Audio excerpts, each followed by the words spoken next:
नमस्कार मंडळी, स्वागत आहे तुमचं तडका मसाला या कुकिंग चॅनलमध्ये. आज आपण एक नाश्त्याचा पदार्थ बनवणार आहोत. त्यासाठी टोमॅटो, हिरव्या मिरच्या, कांदा हा बघा माझा मसाल्याचा डब्बा. इतकं साहित्य घेतले आहे मी. चला तर मग रेसिपीला सुरुवात करूया. प्रथम कांदा घेतला. कांदा बारीक करून घेऊया.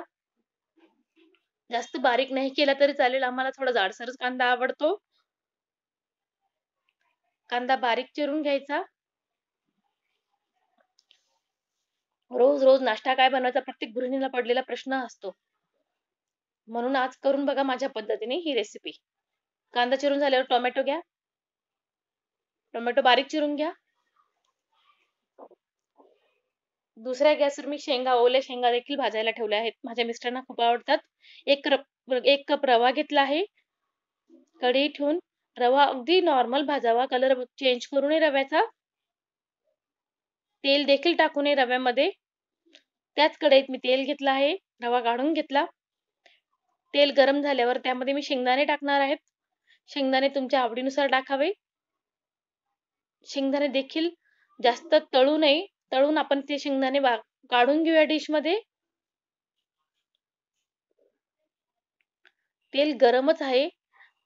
शेंगदाणे काढल्यानंतर आपण त्यामध्ये कांदा टाकूया. कांदा देखील छान तळून घ्यायचा आहे. अगदी झटपट 15 मिनिटात हा नाश्ता तयार होतो. सकाळच्या घाईच्या गडबडीत तुम्हाला एकदम बेस्ट ऑप्शन आहे.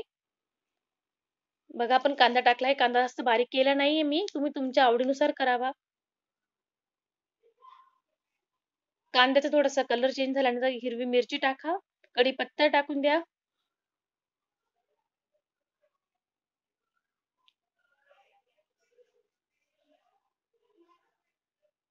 मस्तपैकी छान परतून घेऊया मंद गॅसवर. त्यानंतर मी कांद्यामध्ये मीठ टाकलं आहे. मीठ स्वादानुसार टाकावं. मीठ टाकून कांदा छान परतून घ्यायचा आहे. 1 चमचा राई किंवा मोहरी, 1 चमचा जिरे, थोडी हळदी पावडर, थोडी हिंगाची पावडर. हिंग टाकल्याने रेसिपी पचायला हलकी होते आणि वास देखील खमंग येतो. हिंग टाकून छान परतून घ्या. परतल्यावर भाजलेला रवा टाकून द्या. मी 4 लोकांसाठी बनवते आहे उपमा. तुम्ही तुमच्या सोयीनुसार घ्यावा. सगळ्यात रवा टाकल्यानंतर थोडा भाजल्यानंतर त्यामध्ये बारीक चिरलेले टोमॅटो टाका. पहा बरं इकडे शेंगा देखील तयार होत आहेत. ओल्या शेंगा भाजून माझ्या मिस्टरांना फार आवडतात.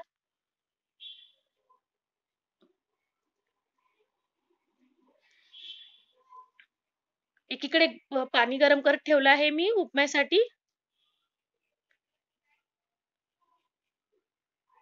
रवा तेलात छान भाजून घ्यायचा आहे. मग त्यामध्ये गरम पाणी टाकावं. पाणी थोडं जास्तीच घालते. आम्हाला कोरडा उपमा आवडत नाही.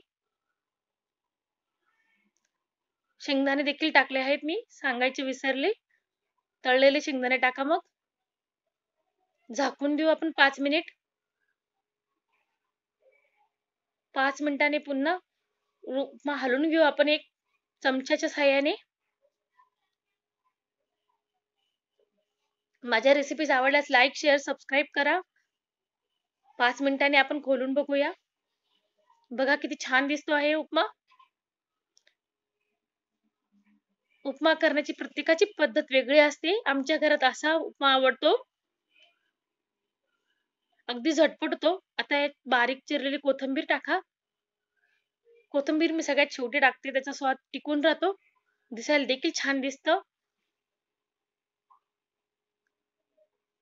छान चमच्याच्या साहाय्याने हलवून घेऊया. पुन्हा झाकण ठेवून एक वाफ काढून घ्या. तयार आहे आपला टेस्टी उपमा. चला तर आता सर्व्ह करून घेऊन या. एका डिश मध्ये आपण काढून घेऊ. सगळे बसले आहे उपमा खाण्यासाठी. अगदी झटपट पौष्टिक हेल्दी नाश्ता आहे. रोज पोहे खाऊन कंटाळा आला तर अशा प्रकारचा उपमा एकदा करून बघा. त्याच्यावर 2 चमचे तूप नक्की टाकावे. तुपाने उपमाचा स्वाद डबल होतो. बघा किती टेस्टी दिसतो आहे. Thanks for watching.